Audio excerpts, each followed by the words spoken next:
It's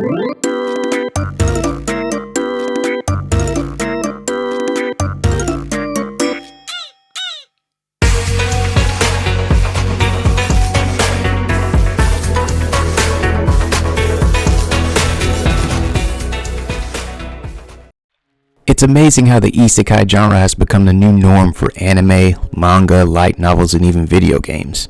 It's gotten to the point that one should always expect some sort of Isekai to be released. Now here's a crazy fact for you. Even though Japan is the front runner of it, English literature is no stranger to Isekai, with some of the best examples being Alice in Wonderland, The Wizard of Oz, Peter Pan, and The Chronicles of Narnia, to name a few.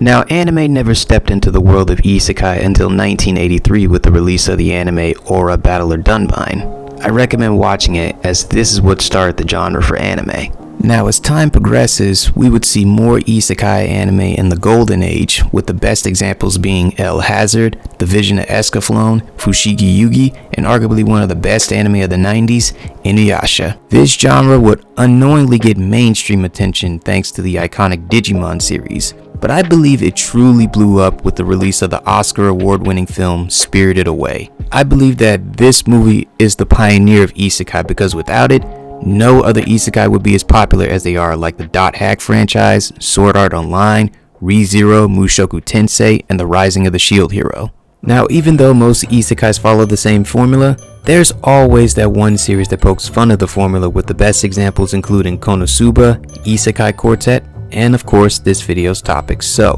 what's good, YouTube world? Killua Morales is back at it again with another anime review, and today we'll be looking at the clickbait Isekai, Trapped in the Dating Sim. The world of otome games is tough for mobs.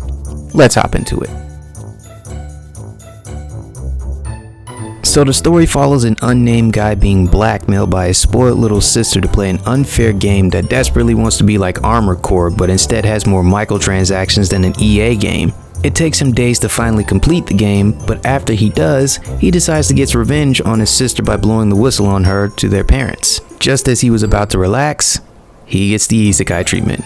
But instead of going at it the Tracy Morgan way, he takes the stairs instead. After dying, he wakes up in the body of a little boy named Leon Fobartford. He's confused at first, but after a few questions were answered, he realized that not only is he in the world of the otome game he played before he died, but also, most importantly, it's a world where women reign supreme.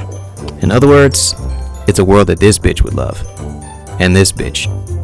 Oh, and most definitely this bitch. As he came of age, his stepmother, who looks like Amber Heard if she grew old and had a fetish for Victorian clothing, tells him that he'll be forced to marry an ugly old lady so fat that she has to put on her lipstick with a paint roller. Obviously against the idea, Leon pulls a Finn and Jake and says that it's adventure time! With the help of his father, he takes a small airship and starts his first ever adventure. Due to his knowledge of the game, microtransactions included, Leon goes to a specific location only to get trapped inside a whirlwind, leading to him ripping off Nickelodeon's Wilhelm scream. After a quick recovery, he finds what he's looking for, only to be hit with a Dark Souls boss with the personality ripped straight from Gearbox. With the help of a sword that has an aimbot, he defeats this Tower Knight wannabe and takes control of him after naming him Luxion. And with the help of Luxion, Leon returns home with many treasures, effectively declining the marriage. This leads to him gaining a noble status, which is a double-edged sword, as he's forced to attend an academy where he has to find a wife before graduation, thus beginning his journey to him living a somewhat peaceful life in a world that makes the feminist movement look like Wakanda. Okay, this is one of the most original Isekai stories I've seen in years. Now, even though it starts off like your typical Isekai, it's what happens afterwards that makes it different from its counterparts. And despite the fact that it can be a little heavy on the comedy, and the fact that it has pacing issues, there's actually a well-told story underneath it all. Come to think of it, the story is constantly being compared to another series called My Next Life as a Villainess, All Routes Lead to Doom, as it uses the same elements including the caste nobility system, a dynamic main character, multiple love interests, magic, and the big one, the main characters painting themselves as a villain by essentially making an enemy out of everybody. With the exception of mechs, the biggest difference between the two is that whereas Katarina from My Next Life was reincarnated as the villain of her game, Leon, on the other hand, was reincarnated as a background character instead. The world building was probably the second best part of the story despite its simplicity. Just when you thought that there wasn't going to be any kind of learning about the world outside of the main setting of the series, you realize that there's more to this world than expected. It has history,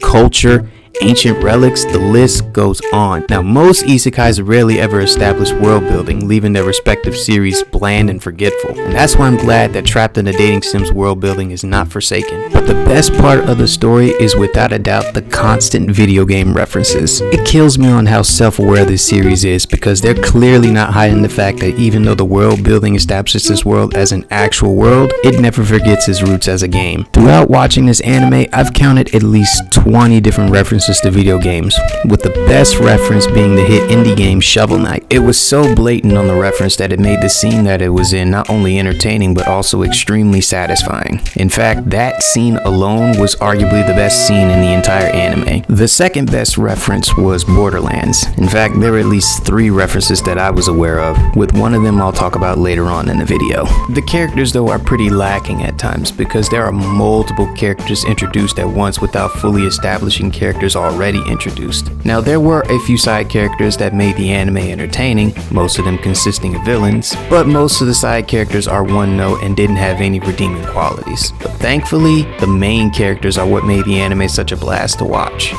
For example, Leon is what happens if Deadpool gets isekai'd into the world of Gundam. He's just too damn funny with his mannerisms and commentaries. Even though he sees himself as a mob character, let's face it, he's better at being an anti-hero than anything else. All of his actions make him come off as greedy, smug, and vindictive.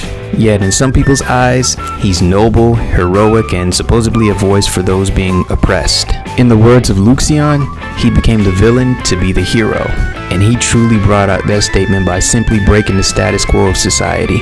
From defending Angelica when everybody turned against her, to calling out his classmates for being cowards, he's a hero through and through, even when he doesn't want to be. While he's doing that, he makes the series funnier than most comedy anime. He's truly the life of the series. The next standout character isn't even a person to begin with.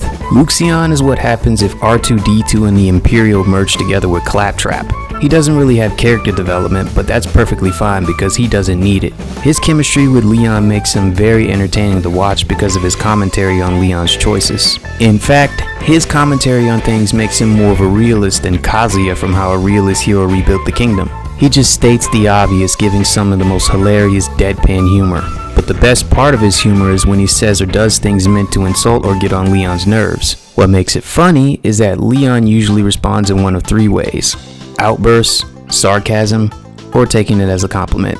In the end, Luxion is an AI that you want on your side as long as you tolerate his burns. Olivia, in all honesty, is the weakest of the main cast, and not because she's a commoner. She comes off as that typical girl being bullied because of her commoner status.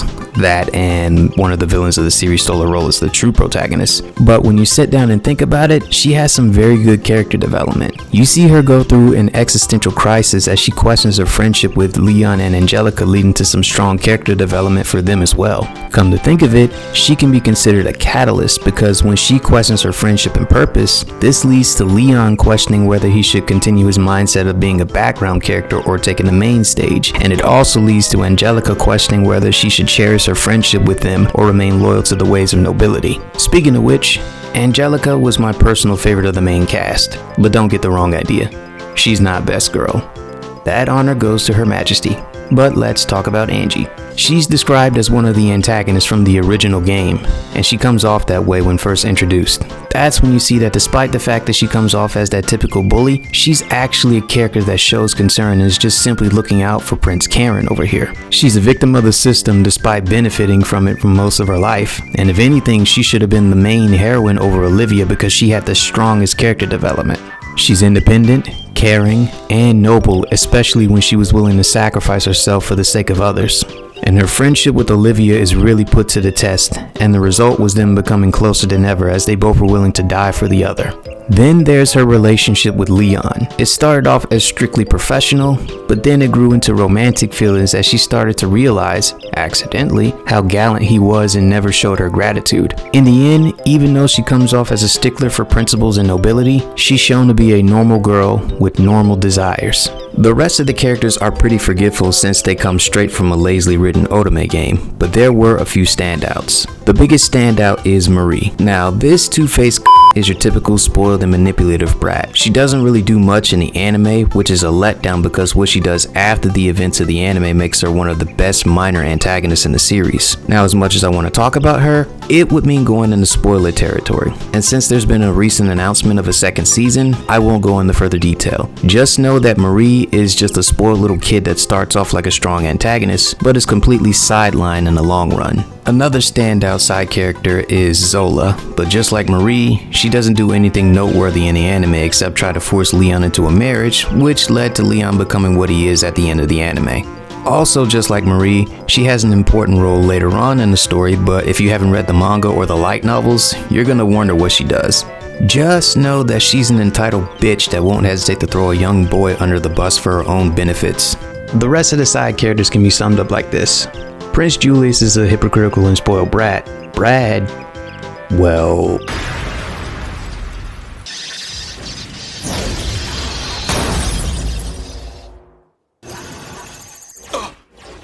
You got knocked the fuck out, man! Greg is just a brainless musclehead. Chris just wants to die by the sword, but has more character development than the other four stooges. Jill just likes to hide behind a mask.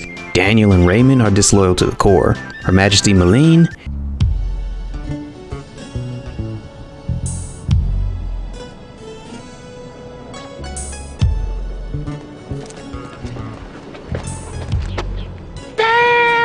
and Deirdre is just a spoiled blonde drillhead. And that pretty much described most of the characters that have a prominent role in the anime. Overall, the story was a blast to watch with simple world building and more video game references than waifus and Genshin Impact. It's just too bad that the only noteworthy characters are the main cast, whereas the rest of the characters don't really do much, with the exception of Chris and Malene. The art and animation was the weakest part of the anime. It's not necessarily bad, but compared to the rest of the anime, it's pretty lacking. Now, this shouldn't be much of a surprise as this was produced by Studio Engi, the same studio behind Uzuki-chan Wants to Hang Out and The Detective Is Already Dead. The background is arguably the best part of the art and animation, as you can tell that there was a good amount of detail put into it. The swaying of the trees and grass, the wind blowing, they knew what they were doing with showing off this world's nature, but they especially delivered with the design of the armors. Each armor has a different design and color showing off each of its strengths and weaknesses, and of course the best armor design is the design of Aragon's. Despite its big and beefy frame, the look of it is pretty badass, and when facing against other armors, it's shown to be a beast in battle. Too bad the weakest part of the art and animation was the character designs. When you're not looking at the eyes, which is the weakest part of the character designs, all the characters look exactly the same, just different eye and hair color. Leon's design was clearly intentional because he was meant to be a background character, which shows off the meta humor of this series. Everyone else, on the other hand, it's like looking at the stormtroopers. I expected more from Masahiko Suzuki as he's worked on designs for the hit Isekai Overlord. That was until I realized he was responsible for the creature designs, so his character designs are clearly going to be lacking in variety. The sound department, on the other hand, made up for what the art and animation lacked. The soundtrack alone was just beautiful. If you were watching any of the scenes and didn't have an idea of what's going on, the background music will give you all the hints you need. Kanahashi Guchi is not on the levels of Yuki Kajira, Go Sakabe, or Hiroyuki Sawano, which is plain as day since she's only composed music for a few anime, with the most notable being Season 2 of Classroom of the Elite, but she knew what she was doing. The opening theme sung by Kashitaro Ito was an earworm. The strong vocals and dynamic music range really get you invested in what's going to happen in an episode. The ending theme sung by Riko Azuno comes off as hyper and comedic, but it gives you a sense of relief after everything that occurs in an episode. Hands down, the best part of the anime overall was the voice acting on both ends. Every single voice actor delivered their lines so well that despite the characters coming straight from a terrible otome game, they felt like real people. The two standout performances of the Japanese dub were Takeo Otsuka and Akira Ishida voicing Leon and Luxion respectively. Takeo Otsuka has only been in the industry for 2 years, but this performance alone rivals the likes of Kaito Ishikawa and Yuichi Nakamura. The way he portrayed Leon was too much to handle at times, making Leon impossible to hate. Akira Ishida voicing Luxion was comedic gold. Given that he's been in the industry for 3.5 decades, it's no surprise that he knows what he's doing. Of course, I can't sleep on the other characters like Kana Ichinose voicing Olivia and Fyros Ai Karota voicing Angelica. I would go into further detail, but that would take all day. Now let's be honest, as amazing as the Japanese dub is, the English dub hit the ball out of the park. This is one of those few times where I say that if this is your first time watching this, watch the English dub first, because they gave arguably the best performances of the year, if not this decade. Obviously, the standout performance was Jordan Cruz voicing Leon. Just when I thought that Leon's character couldn't get any better, I was proven wrong. Jordan gave Leon the charisma of Tsukiyama from Tokyo Ghoul, the comedic gold of Gojo from Jujutsu Kaisen, and the fighting mech prowess of every Gundam protagonist. Except for Kira's bitch ass. And with the anime awards coming in March, I will be pissed if Jordan isn't nominated for Best Male Performance, because he deserves it. Oh, and fun fact, if you watch the English dub on Crunchyroll, Jordan actually left a comment on the last episode of the first season thanking everybody on behalf of the cast for the support they got, and that he hopes that a second season gets announced. Right there alone shows that he's forever grateful for the fans he now has. Please give this guy more roles in the future.